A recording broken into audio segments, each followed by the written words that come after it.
Hello friends, இன்றைக்கி இந்த வீடியோவில் ஜீபோர்டில் ஒரு சூப்பர்பான ஃபீச்சரை கொண்டு வந்திருக்காங்க. அது என்னென்னா வாய்ஸ் டைப்பிங். அதாவது உங்களுக்கு கீபோர்டே டிஸ்பிளே ஆகாமல் வாய்ஸ்லேயே நீங்கள் டைப் பண்ணிக்க முடியும். அந்த ஒரு சூப்பரான ஃபீச்சரை எப்படி நம்ம எனேபிள் பண்ணுறது, எப்படியெல்லாம் யூஸ் பண்ண முடியும், தமிழில் எப்படி யூஸ் பண்ணுறது அப்படிங்கிறதான் இந்த வீடியோவில் கிளியராக பார்க்க போகிறோம். வாங்க நம்ம வீடியோக்குள்ளே போகலாம். இதை நம்ம எனேபிள் பண்ணுறதுக்காக வாட்ஸ்அப்பில் ஒரு பர்டிகுலர் சேட்டை ஓப்பன் பண்ணிக்கிறேன். இதில் கீழே இருக்கிற இந்த சேட் பண்ணுற இடத்துல கிளிக் பண்ணோன்னே ஆட்டோமேட்டிக்காக உங்களுக்கு கீபோர்ட் டிஸ்பிளே ஆகும் இல்லைங்களா. இந்த கீபோர்டில் சைடில் பார்த்தீங்கன்னா வாய்ஸ் இருக்கும். அந்த வாய்ஸை கிளிக் பண்ணிக்கங்க. பாருங்க, இப்போ ஸ்பீக் நவ் நம்ம பேசணும் அப்படின்னு சொல்லுது. இதுக்கு கீழே 2 டவுன் ஏரோ இருக்கு பாருங்க, அதை கிளிக் பண்ணுங்க.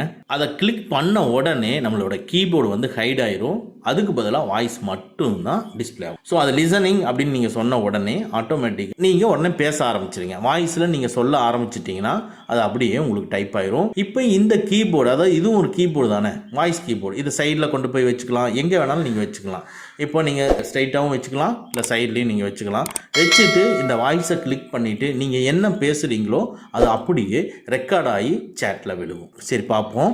நம்மளுடைய லாங்குவேஜில் இங்கிலீஷ் எனேபிள் ஆயிருக்கு. சைடில் பாருங்கள் இஎன்னு போட்டிருக்கு, அதனால் இங்கிலீஷில் எனேபிள் இருக்குது. ஸோ வாய்ஸை நீங்கள் இங்கிலீஷில் பேசி நீங்கள் சொன்னீங்கன்னா ஆட்டோமேட்டிக்காக இங்கிலீஷில் டைப் ஆயிரும். இப்போ நம்ம வாய்ஸை கிளிக் பண்ணுறேன்.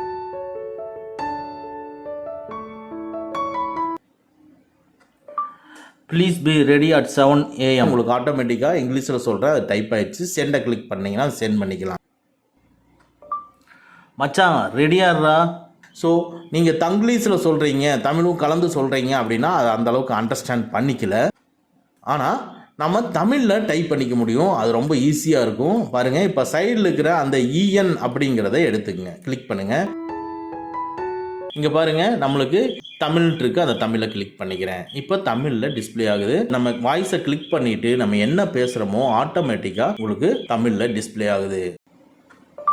நாளைக்கு கடைக்கு போகலாமா?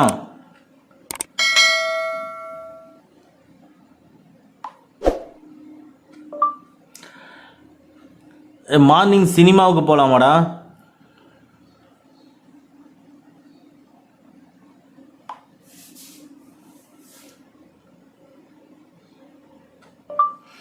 சீக்கிரமாக ஒரு 6 மணிக்கெல்லாம் வந்துடுறா. ஸோ இது கிளியராக டிஸ்பிளே ஆகுது. நம்ம என்னென்ன பேசுகிறோமோ அதெல்லாம் அப்படியே தமிழில் டிஸ்பிளே ஆகிட்டே இருக்குது. நீங்கள் டைப் பண்ணணும்னு அவசியம் இல்லை. என்னென்னலாம் சொல்லணும்னு நீங்கள் நினைக்கிறீங்களோ அதெல்லாம் நீங்கள் வாய்ஸ்லேயே சொல்லி அனுப்பிச்சிக்க முடியும். ரொம்ப ஈஸியாக பண்ணிக்க முடியும். இல்லை எனக்கு இந்த வாய்ஸ் வேண்டாம், எனக்கு கீபோர்டு நார்மல் கீபோர்டு வேணும் அப்படின்னா இந்த பக்கத்தில் கீபோர்டு சிம்பிளுக்கு பாருங்க, அதை கிளிக் பண்ணீங்கன்னாவே நீங்கள் கீபோர்டுக்கு போயிடும் ஆட்டோமேட்டிக்காக. ஓகே ஃப்ரெண்ட்ஸ், அவ்வளோதான். இந்த வீடியோ உங்களுக்கு பிடிச்சிருந்தனா லைக் பண்ணுங்க, உங்கள் நண்பர்களுக்கு மறக்காமல் ஷேர் பண்ணுங்க. இந்த மாதிரி டெக்னிக்கலான விஷயங்களை நீங்கள் தெரிஞ்சுக்கணும்னா நம்ம சேனலை மறக்காமல் சப்ஸ்கிரைப் பண்ணிக்கங்க. கூடவே இருக்கிற பெல் ஐக்கானை ப்ரெஸ் பண்ணிக்க. நம்மளுடைய அடுத்த வீடியோ உங்களுக்கு உடனுக்குடன் தெரிய வரும். Thank you friends, thank you very much. see you again next videos.